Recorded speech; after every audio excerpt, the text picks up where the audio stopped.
Growing bolder, what's next? Well, good morning. I'm Laura Savini. So happy to see you on this September morning. We have got lots to talk about today. You know, I've really been thinking a lot about courage. So we're going to talk about courage, and I'm going to encourage you to leave some comments, talk to me, share stories, and we'll get some of those on the air as we go through the show today. But first, I got to talk about what happened this morning. I mean, it sounds crazy, but you know, you get up in the morning, you stumble to the kitchen, you try to pour a cup of ambition, right? We all know this song.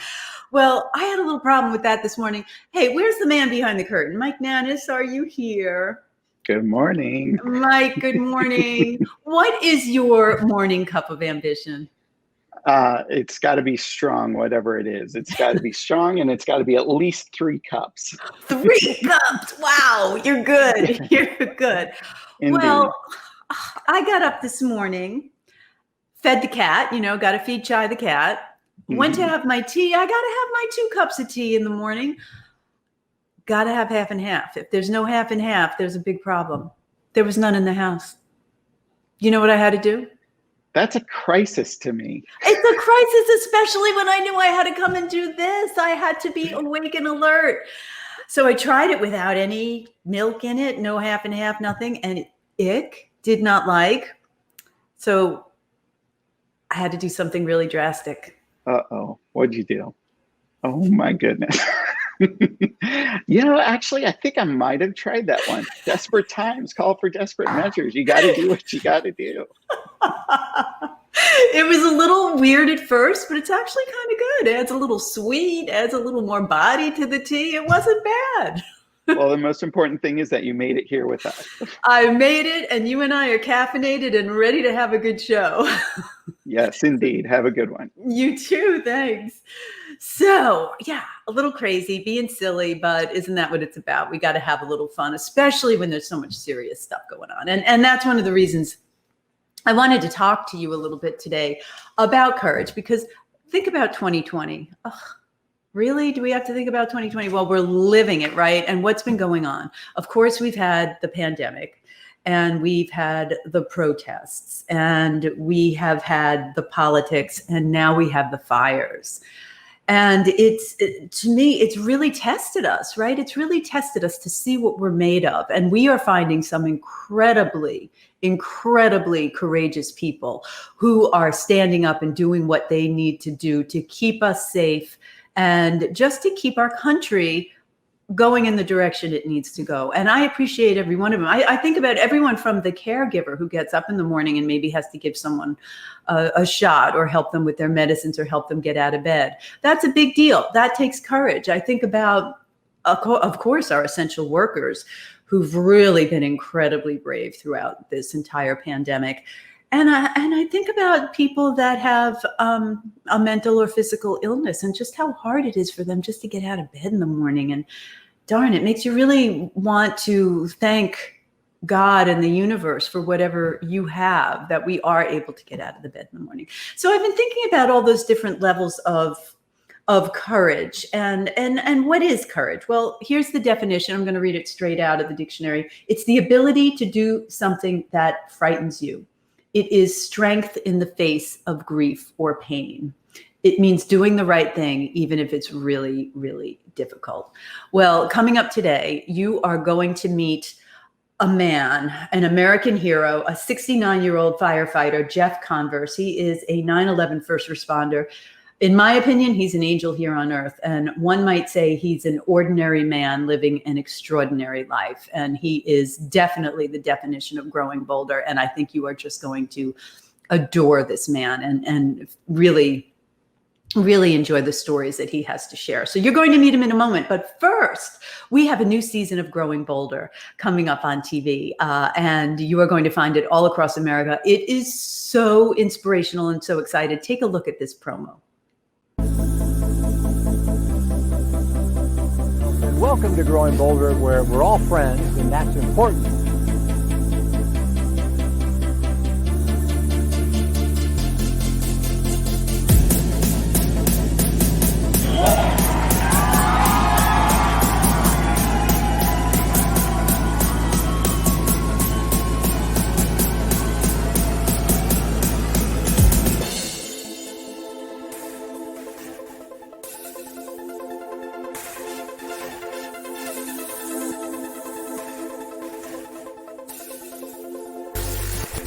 Okay, you want to see it, right? And I'm going to tell you how you can find season 6 of Growing Bolder. It is an extraordinary show. The production's great. This team here at Growing Bolder is unbelievable, the stories they find and share. And I'd like you to see them. growingbolder.com/TV. And if you go in there, you can put in your zip code and you will find out where it is showing in your neighborhood.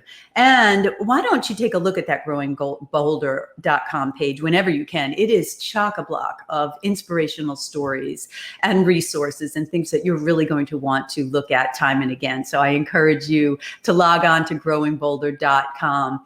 And this here, what you have is our 21st episode. I meant to tell you that, of Growing Bolder, What's Next? Wow, a seagull just landed on my deck. That was weird. Anyway, so I wanted to tell you about why I was thinking about courage.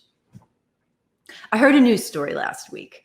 I heard it on the radio, and they were talking about this couple. They were in bed and sleeping. They were fast asleep. It was after midnight. And all of a sudden, their iPhone went off. 3 beeps, 3 loud alarms. And what they said is, when you hear that, it means get out of the house. Don't get your papers. Don't do anything. Just leave.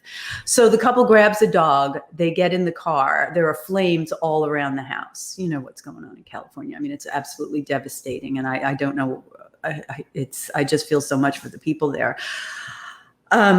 So they drive out of their driveway, and they notice that the house across the street has flames all around it. And they know that there's a 91-year-old woman living inside.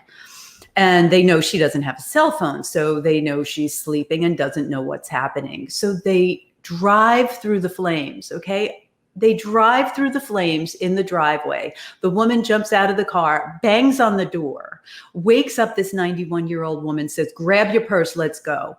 They run into the car, and they drive back out of the driveway through the fire. I mean, I get chills just thinking about it. And I think about that move of an ordinary person taking that kind of a risk to save another person. I mean, would you do that? I mean, I think we would, right? You got to think we would each do that if we were in that situation. And it just really got me thinking about, what does it take to be courageous? And I said, well, we've got to figure that out. I want to understand what it takes to be that courageous. So I thought we would talk to someone who could tell us what it means to be that courageous. So we are going to meet today. We are going to meet a man named Jeff Converse. In 1979, Jeff started as a firefighter for the FDNY. He retired from Squad 252 in Brooklyn, Bushwick, Brooklyn. I think from that you have an idea of where this story is going.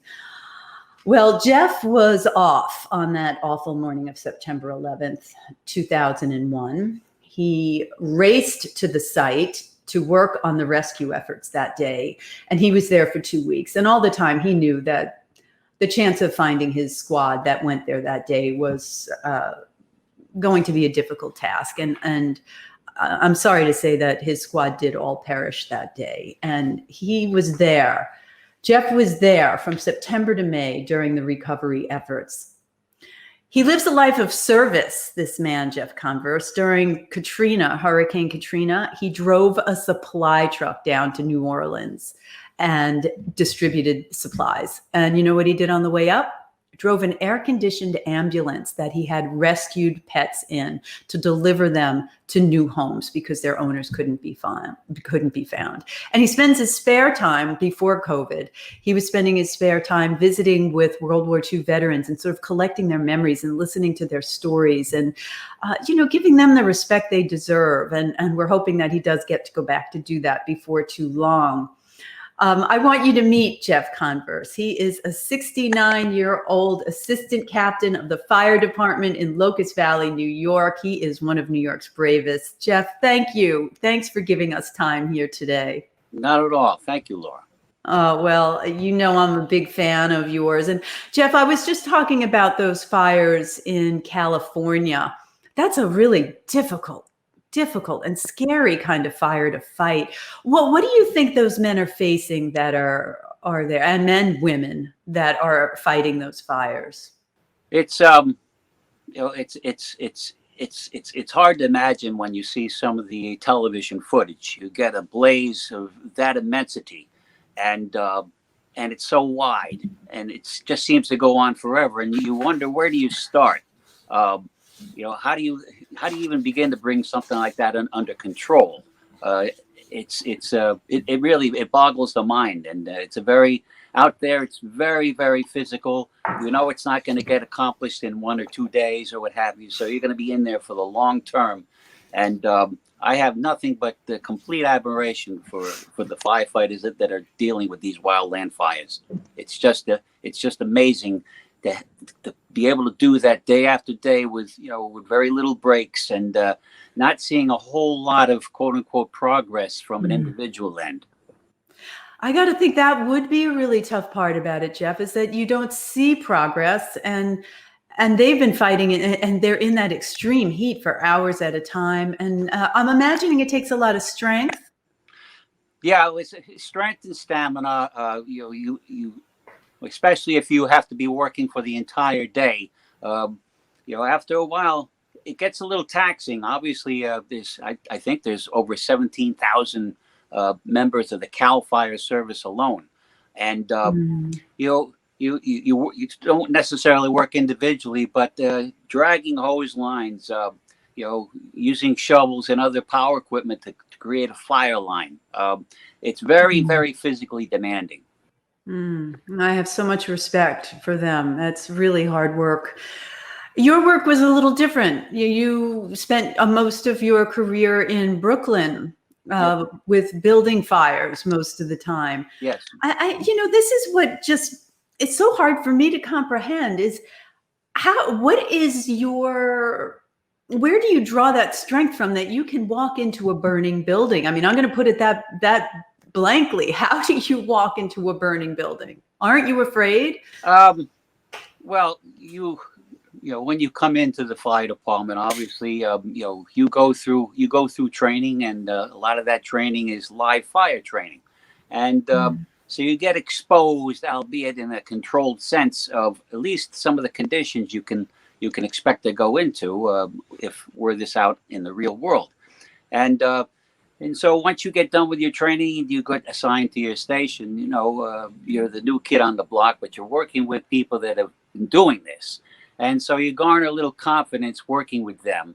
And of course, I think most firefighters will remember their first fire when they were given the nozzle, or the first fire where they had to don all their equipment because now they know they're going to work. And you gain confidence, and with confidence you get your experience, and then you can make better judgments. And sure, there's anybody that says they're not scared. They're not really being serious. There is always a little trepidation, but you know that there's something that has to be done, and you're there to accomplish that. So you live past your fears, and the time for thinking about, gee, was I crazy enough to do that? That comes afterwards. Wow, that's a really fantastic answer, and you put it into perspective there. But I think about you now.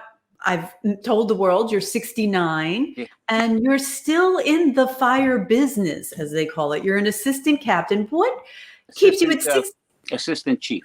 Assistant chief. I'm sorry, assistant chief That's in okay. Locust. That's okay. So you're still out there. You're still when others may be just like, taking walks in the park or playing cards, you're still there, risking your life to help others. What drives you to continue this work? Well, I think for me, I started out as a volunteer in my local fire department where I live here. And that was right after college. And it was something to do. My brother was involved, and so I joined. And I found I had a pretty good aptitude. I enjoyed the excitement that occasionally comes, and the adrenaline rush, if you will. And although I started out, planning to be a school teacher, that really didn't pan out. And when the city test was offered a few years later, I decided that this I said, I enjoy this as a volunteer. I think I'm pretty good. So I signed up for it, and the rest is history. It became my life's work, and I still continue volunteering, and it stayed with me. So even though now I'm retired professionally, I still live in this community, and 80% of the fire departments in the United States are serviced by volunteers, and so that's why I've abided with it, and I do what I can. I know that physically, I don't think to pretend that I can do what I was doing 25 years ago with 252. So I'm at a level now as an administrator, as an overseer, where I don't have to physically be doing some of the things that people that are half my age are doing now. So it all works. Well, you still look half your age, so you must have some aggressive workout regimen that you do. What do you do to keep in the shape so that you can be the assistant chief? Well,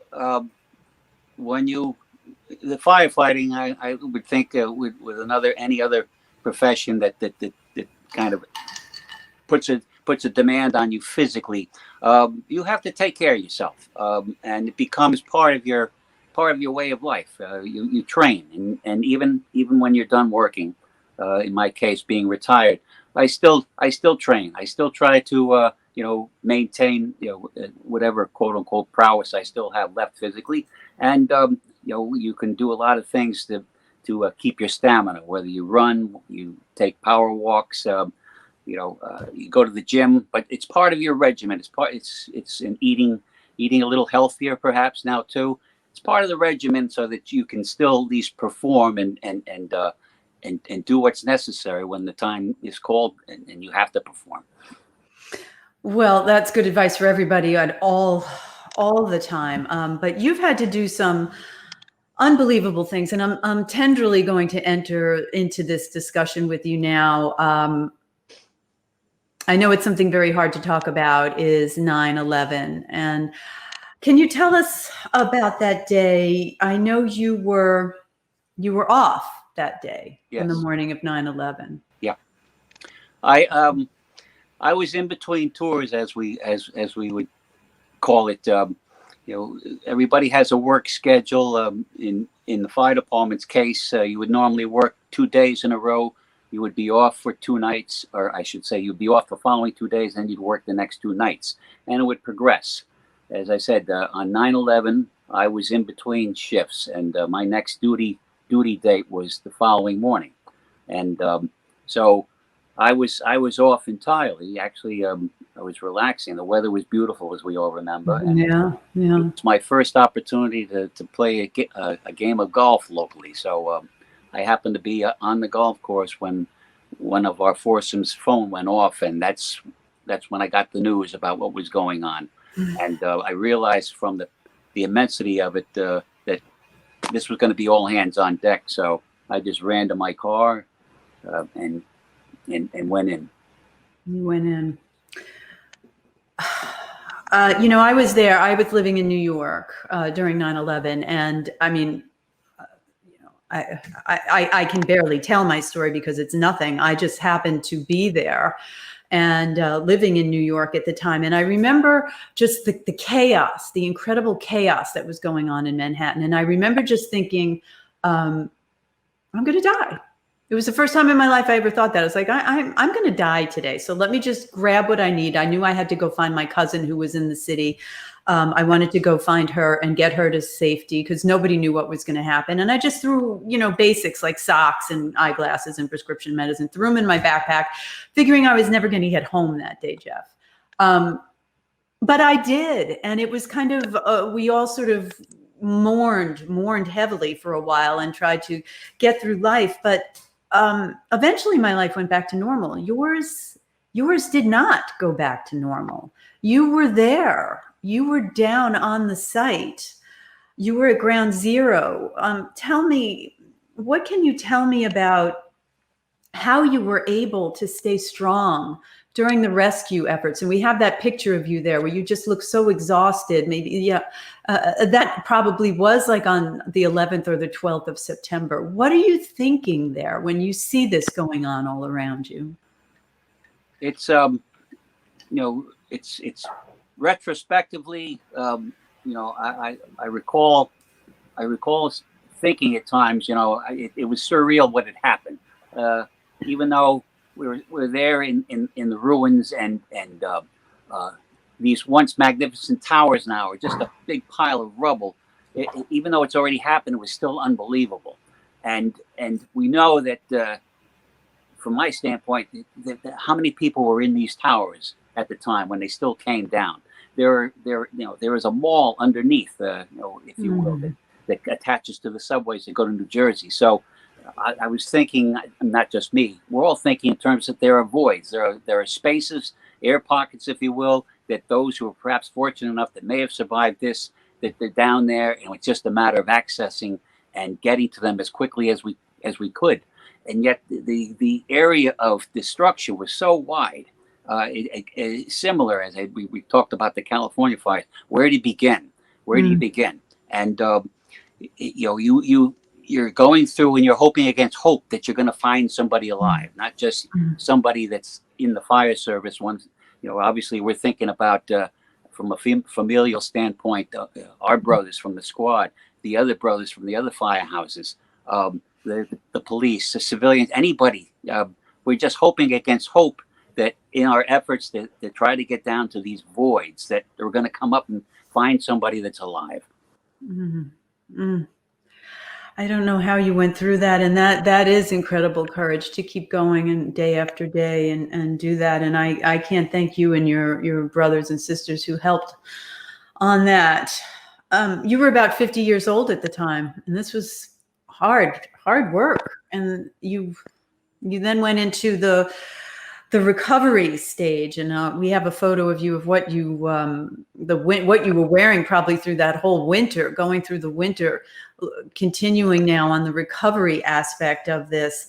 And you told me a story once about finding a car that you recognized. Are you comfortable sharing that story? Yeah, I have no issues with that, telling that at all. Tell us what happened. You were digging out a tunnel, right?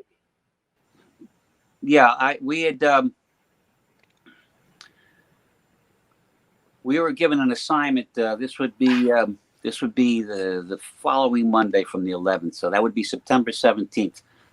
We showed up for work at the site, and a division chief had come over to us and said, "Squad, here's what you're going to be doing." And they gave us specialized hearing equipment, boom microphones, things that could pick up very distinct and small sounds, whether they were breathing sounds or sighs, whimpers, maybe a soft voice. So this was specialized listening equipment. And we went down into the parking levels below what was left of the North Tower. And we got to, I believe, was level 2. Part of it had collapsed into the subway. But the rest of the level was still intact, along with about 18 cars, I'll say. The cars were just like ghosts. They had about an inch of dust on each one of them. But one of them, I recognized the personalized plate. It was a member of a country club that I had been lifeguarding at. It was a very jolly fellow. I knew him and his wife and his family for the years that I've been there. And I said, "Oh my gosh, that's Jonathan's car." And so I put down my rubble bucket and went over.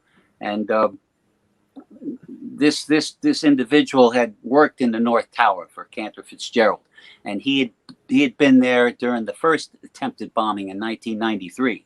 After that, of course, the whole place had been reconfigured as far as access going into that restricted parking area.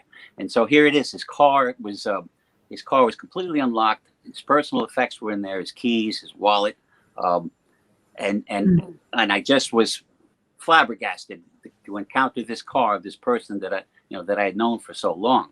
And it just things happen for a reason, perhaps, but I happened to be there, and here's somebody that I knew, at least his effects, and I just was so taken by it. And as it turned out, bring the story to a close, there was some rumbling going on. They were moving a crane, and they were afraid of further collapse, so they pulled us out of there. And I decided that I had to do something in that instant. So I I opened up the trunk and I gathered whatever personal effects of his I could find, because I wanted to get him back to the family. So I threw him into the bucket, and I ended up doing just that within the next day or two. That story just gets me, because you were able to bring the cell phone back to the wife and she could hear his voice again, and you were able to bring back his wallet. And that story is just amazing to me, that you had the courage to do that. And that's just the way fate and God works sometimes, isn't it? Well, I don't know if it was courage. If anything, it was just that I didn't need any instruction. It was almost automatic. I said, these things might just never reappear. So it just in that moment of time, it just seemed the proper thing to do. So. It certainly was. I'm sure it brought a lot of comfort to the family. I don't want to stay on this too much, because I know it's awkward for you to talk about it, but 19 years has passed, and I wonder about the rescue and recovery of you. How are you now? I feel I'll always feel that I just was very fortunate. I continue to feel fortunate. My health is, as far as I know, generally good, and I keep track of things. The fire department, World Trade Center Health Bureau is just I can't speak enough about how gracious they've been to keep track of those of us that were down there, making sure in the time that followed that that everything is still ticking, and if there's any issues that they had ways to offer remedies and direct you to resources. I can't. As I said, they've just done wonderful work, and I guess I like to think that through their auspices, that's part of why my wellness is okay. I did go through a real bout of depression years later. I think I've referenced to this. It's called survivor guilt, and that was something I didn't. Maybe I was in denial, but. That created a lot of issues for me, and there was a point in my life years after September 11th where I was on the verge. I was on the verge. I thought about the people that I had worked with that were gone, that was no longer with us here, and I sometimes think about maybe I could be with them, and luckily. We had resources. The counseling service unit was there. The health people with the fire department directed me to them, and they were lifesavers for me. They were lifesavers, and I went through counseling for years. I still to this day go monthly, just as a checkup for a lot of people that went through this group trauma and but didn't want to admit it. I guess we're kind of not that we're ashamed. I guess our pride prevents us from coming out and admitting, that we've fallen. Maybe we're a little bit weak, and the right people were there at the time to help rescue me and others like me. Would you recommend counseling for anybody who's going through trauma? Is it a useful tool? Oh, very much so. Very much so. It has been so helpful to make me understand some of the things that, as I said, I was in denial about, and to realize that what I was experiencing was not uncommon, and that a lot of people had sort of tried to put it aside and not deal with it up front. So yes, I mean, I think there's a lot of to this day. I think there's still a lot of both our members and perhaps with other agencies that might still be of that mindset that they'll deal with it on their own rather than seek assistance. And I can't tell you how much it's helped in my personal wellness. Thank you for talking about that, because I do know a lot of people feel a little bit of a stigma about if they have a mental or a physical illness or a trauma they've gone through. And I think counseling is a really important thing, especially as we get older, to start getting that off of our chest and to really feel more confident. Tell me now, I know you're very active in the community, and I know we can't all, none of us can do the kind of thing that you did, and I pray none of us ever have to do the kinds of things that you did. But what are some small acts of courage and bravery we can do in our own community? What do you recommend to us? Well, there's a number of things. If people have time and they have the gumption to want to avail themselves, and perhaps they have talents or things that they want to do to offer it in service, whether it's volunteering at your local library. I know my sister does up in Maine. She was helping people that use English as a second language. And she works in a food pantry up there. And there's a lot of things one can do in one's community, whether it's a Boys and Girls Club, their after school and sports programs. Those are all largely done by volunteers, not by paid personnel. You can find any sort of ministry if you want, as far as offering aid or assistance.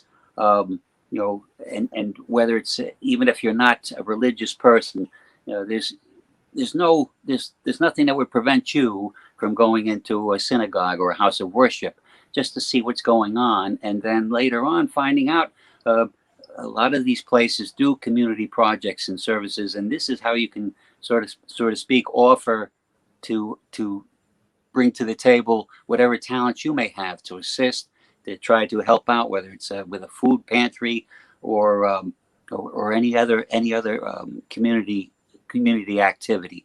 There's plenty of things that need to be done, and I think if there's any courage to it, it's sort of like looking around and deciding, well, you know what, if nobody else is going to do this, maybe I'll be the first one to step forward, and in turn that might impart courage to other people to sort of like, oh well, if he or she's going to do that, maybe I'll try that. And so it just means getting a little more involved and taking that first step. What can I do to make things better where I live, or maybe if you're loftier, to see what can I do to help improve the world situation in a small way. Jeff, that is a beautiful way to end our conversation. That is just so well said. And I thank you for those ideas. And I thank you for sharing with us today and helping us understand what people are going through all over the world, who are taking the risks you did to keep us safe, and encouraging us. Thank you for encouraging us to go out in the community and try to make the world a little better. Well, thank you. I was really pleased to talk to you today. Thanks, Jeff. Well, wow, that was a really fascinating look and an inside look at a very, very brave man. He is courage personified, and I know he is too humble to admit it. He's such a good man. That brings us to our meme stream today. And from caring comes courage. It was pretty clear that is a man that cares about everyone and everything. And that's where that courage comes from. Kindness brings courage. We cannot all be a Jeff Converse, but if we show a little courage each day, we can make the world a better place, like he says. So that brings us toward the close of the show and what's on my mind. And obviously, what's on my mind. It's courage. And what can we do? What can we do in this time when people are troubled and anxious? How can we make things a little bit better? And that's going to take a little courage from us sometimes to do that. And I need work on this. Maybe we can work on it together. And I put together a list of things that are easy first steps for us. Relax. I know that sounds crazy. Why is relaxing a small step to courage?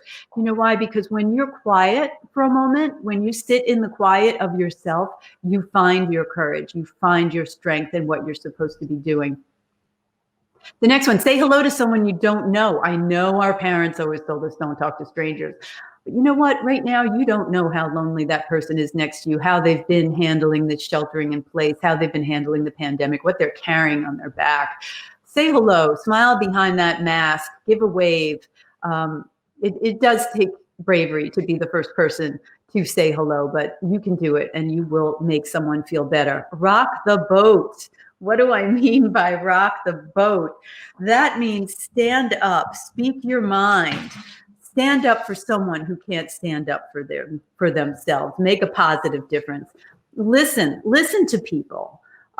Don't think about what you're going to say next. Listen to what they're saying and try to understand what it is, what their opinion is. And maybe you'll be a little more patient with an opinion that's different than yours. Apologize. That's not always easy, but sometimes it makes a big difference and lets you bridge some gaps. Overlook annoyances. I love thinking about this one because sometimes people just drive you crazy, right? And it takes a lot of courage to just turn the other cheek, just look the other way and let it go. And I encourage you to do that in this time of high anxiety and accept differences. You know, we're all really different from each other, and that's what makes America great, is all these differences and that we all love each other for them. So those are my little ideas of things we can do this week, these small steps to courage. Now, my darling niece, Kristen, showed some bravery these last few months. There she is. She and I took a wonderful trip together. She is getting married tomorrow, and she had big plans for this wedding. She had huge plans, and now it's become smaller plans because of COVID, but she kept that smile. She kept that smile going, and I wish her and Francis a wonderful life. They're going to the chapel tomorrow and they're going to get married, and we can't wait. We're very happy for them. So good luck to them. And that is just about it. I want to thank Mike Nannis for helping me out today. Next week, you're with the big guy. Marc Middleton's going to be hosting with you. I will see you on October 9th. Until then, be kind, have fun, and thanks for being with me this morning. Growing bolder, what's next?